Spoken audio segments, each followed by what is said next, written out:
નમસ્કાર, અમારી news channel news four કાઠિયાવાડને લાઈક કરો, શેર કરો અને સબસ્ક્રાઇબ કરો. News four Kathiyawad. નમસ્કાર.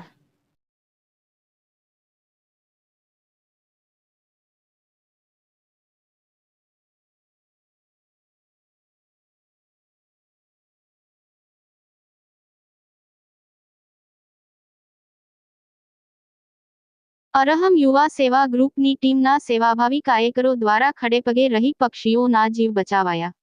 ઉત્તરાયણના દિવસે સવારથી લઈને સાંજ સુધી જૂનાગઢ માંગ પક્ષી બચાવ ટીમ કાર્યરત રહી હતી અને પતંગના દોરાથી ઈજાગ્રસ્ત પશુઓની સારવાર આ ટીમ દ્વારા કરવામાં આવી રહી હતી. તો બીજી તરફ જૂનાગઢ ખાતે ઉત્તરાયણને દિવસે અરહમ યુવા સેવા ગ્રુપના ટીમના સેવાભાવી કાર્યકરો દ્વારા ખડેપગે રહી અનેક પશુ પક્ષીઓને એમ્બ્યુલન્સમાં સારવાર આપી હતી.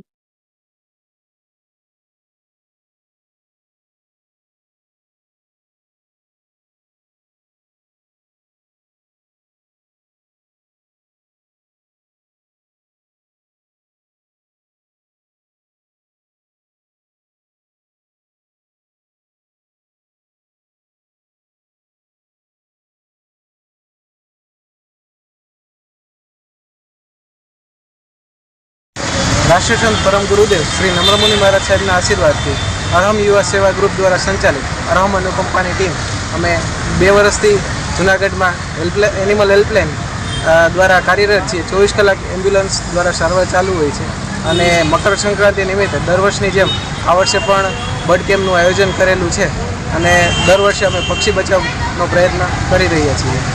જી, આજે કેટલા પક્ષીઓને બચાવવામાં આવ્યા? આજે આપણે 16 કબૂતર અત્યાર સુધીમાં આપણે સારવાર કરેલી છે અને સાતા આપવામાં આવેલી છે.